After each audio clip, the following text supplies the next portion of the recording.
11월 24일 월요일 보문 연습용 뉴스입니다. 한국과 아랍에미리트가 오늘 두 나라 대통령의 정상회담을 계기로 양국의 첨단 산업 분야 협력을 강화하기 위한 양해각서 7건을 체결했습니다. 양국은 먼저 원자력 신기술, 인공지능 및 글로벌 시장 협력에 대한 파트너십을 체결했으며 이와 별도로 AI 분야 협력에 관한 MOU와 전략적 AI 협력 프레임워크 등의 문서를 채택했습니다. 특히 이 대통령이 최근 아랍에미리트와의 공동위성 개발 및 위성항법 인프라 구축 협력 등의 의지를 드러낸 가운데 양국은 해당 분야의 교류 확대 방안을 담은 우주 협력에 관한 MOU도 맺었습니다. 11월 25일 화요일 보문 연습용 뉴스입니다. 군 당국이 한국어 소통을 불편해하는 다문화 장병을 위해 내년부터 조기 적응 프로그램을 운영하고 1:1 멘토병과 병영생활 용어집도 지원하기로 했습니다. 조기 적응 프로그램은 군대 용어와 예절 교육, 병영생활 모의 체험, 커뮤니케이션 실습, 부대 시설 견학 등으로 구성되며 프로그램의 질을 높이기 위해 다문화 장병의 입소 장소를 단일화하는 방안도 추진합니다. 군 당국은 또 가능한 멘토병을 1:1로 배치해 적응을 돕는 한편 어려운 병영 용어를 500개 이상 출연해 5개 외국어로 병영 용어집도 제작할 계획입니다. 11월 26일 수요일 보문 연습용 뉴스입니다. 행정안전부가 혐오 비방성 표현을 담은 현수막에 대한 관리를 강화하기 위한 기준을 마련해 오늘부터 시행합니다.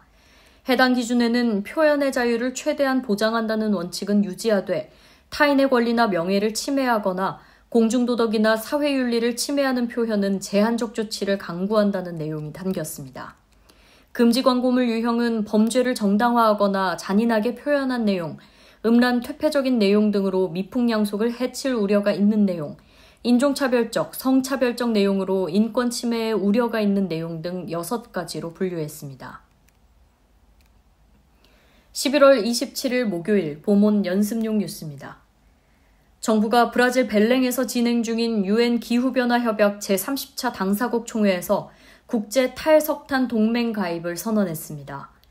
국제 탈석탄 동맹 PPCA는 한국 시간 오늘 밤 보도자료를 내고 한국과 바레인이 PPCA에 가입했다고 밝혔습니다. PPCA는 온실가스 감축을 위해 석탄 발전 종식을 목표로 하는 국가, 지방정부, 기업의 연합체로 영국, 캐나다 등이 주도하고 있습니다. 한국은 지난 2021년 가입한 싱가포르에 이어 PPCA에 가입한 두 번째 아시아 국가가 됐습니다. 11월 28일 금요일 보문 연습용 뉴스입니다.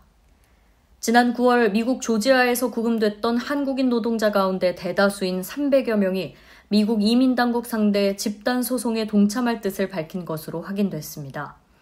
피해자 대표로 소송 준비를 맡고 있는 LG에너지솔루션 하청업체 직원 김모 씨는 지금까지 304명이 소송에 동참하기로 하고 피해 진술서 작성을 마쳤다며 조만간 소송을 진행할 것이라고 밝혔습니다.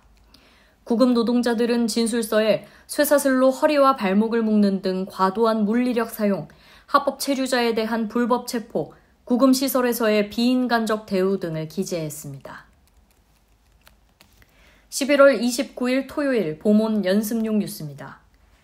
한국농수산식품유통공사가 김장철을 맞아 김장 비용을 조사한 결과 지난 17일 기준 20만 1,151원으로 작년 11월 중순보다 5.6% 적다고 밝혔습니다.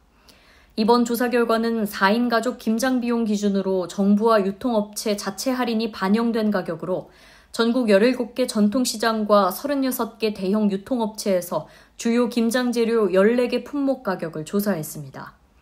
주재료 중 배추와 무는 추석 이후 잦은 강우로 작황이 부진해 도매 가격은 상승세지만 역대 최대 규모의 김장철 할인 지원 영향으로 소매 가격은 하락했는데 지난해 대비 배추값은 10%, 무는 24% 싸진 것으로 조사됐습니다. 11월 30일 일요일 보문 연습용 뉴스입니다. 국토교통부가 울산 화력발전소 해체공사 현장 붕괴 사고 원인을 규명하기 위한 사고조사위원회를 꾸렸습니다.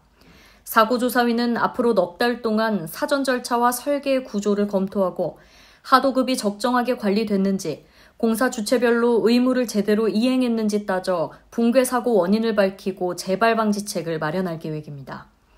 사고조사위원장은 건축구조 전문가인 단국대 이경구 교수가 맡고 이번 사고와 이해관계가 없는 외부 전문가 12명이 위원회에 참여합니다.